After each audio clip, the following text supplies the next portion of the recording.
안녕하세요. 세무부인 스타텍스의 윤현동 대표 세무사입니다. 오늘은 벤처 투자 소득공제에 대해서 한번 말씀을 드리겠는데요. 벤처 투자 소득공제라고 하면 벤처 회사에 직접 투자를 하거나 아니면은 벤처 투자 회사에 투자를 하는 투자 조합이 있어요. 그 투자 조합에 투자를 하더라도 마찬가지로 소득공제 혜택을 볼 수가 있습니다. 이게 소득공제지 세액공제가 아니기 때문에 내가 소득공제를 예를 들어서 5천만 원을 받는다 하더라도 내 세금이 5천만 원이 빠지는 게 아니라 나의 과세 표준에서 5천만 원이 차감이 되는 거예요. 하지만 우리 벤처 투자 소득공제는 일반적인 다른 소득공제에 비해서 금액이 굉장히 크거든요.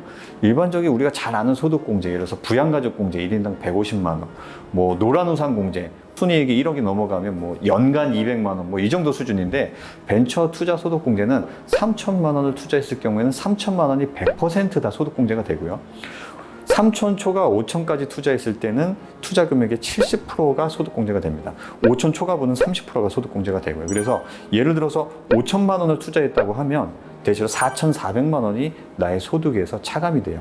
그러니까 과세 표준에서 차감이 된다는 얘기는 세금이 그만큼 적게 나오는 거죠. 그래서 우리 세율 구간, 고소득자의 세율 구간을 감안했을 때 대략 5천만 원을 투자를 하면 4,400만 원이 그 소득공제가 되고, 이것은 절세 효과로 보면 대략 2천만 원 정도가 됩니다. 그러니까 만약에 원금 회수에 대한 자신감만 있으면 벤처 투자를 안 할 이유는 전혀 없는 거죠. 이렇게 파격적으로 소득공제를 해주는 항목은 벤처 투자 소득공제 외에는 하나도 없어요. 다른 소득공제는 금액도 굉장히 미미하고요. 그래서 만약에 잘 알고 있는 유망한 벤처기업이 있다, 또는 탄탄한 벤처기업이 있다라고 한다 그러면 가장 많이 투자를 하는 단위인 5천만 원을 투자하셔서 연간 2천만 원의 그 절세 효과를 얻으시면 좋을 것 같습니다. 여기서 또 하나 짚어봐야 될 것은 벤처 투자를 그러면 얼마만큼 할 수 있느냐? 매년 할 수 있어요.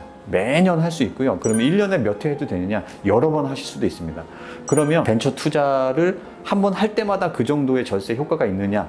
그건 아니고요. 연단입니다. 그래서 내가 1년에 뭐 5천만 원 투자를 3번을 했다 그러면 올해 1억 5천 투자를 한 걸로 봐서 3천까지는 100, 5천까지는 70, 5천 초과는 30% 소득공제 혜택을 받든지, 아니면 3번의 투자를 했으니 한 건은 올해, 한 건은 내년, 한 건은 내후년에 소득공제를 받을지 선택을 할 수가 있어요. 이런 식으로 소득공제 혜택을 받으면 되고요.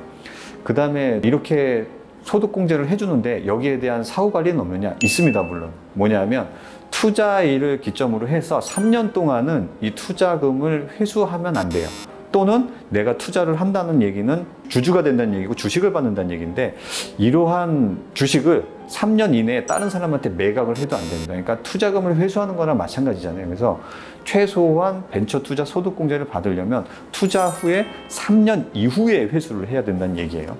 하지만 이게 회수 약정이 아니라 투자 계약이기 때문에 만약에 조금 불안한 회사라고 하면 3년간을 원금을 거기다 묻어두기에는 조금 불안하시긴 하겠죠. 그래서 좀 유망한 회사 위주로 많이 이용을 하시면 좋을 것 같습니다. 오늘 여기서 마치겠습니다. 감사합니다.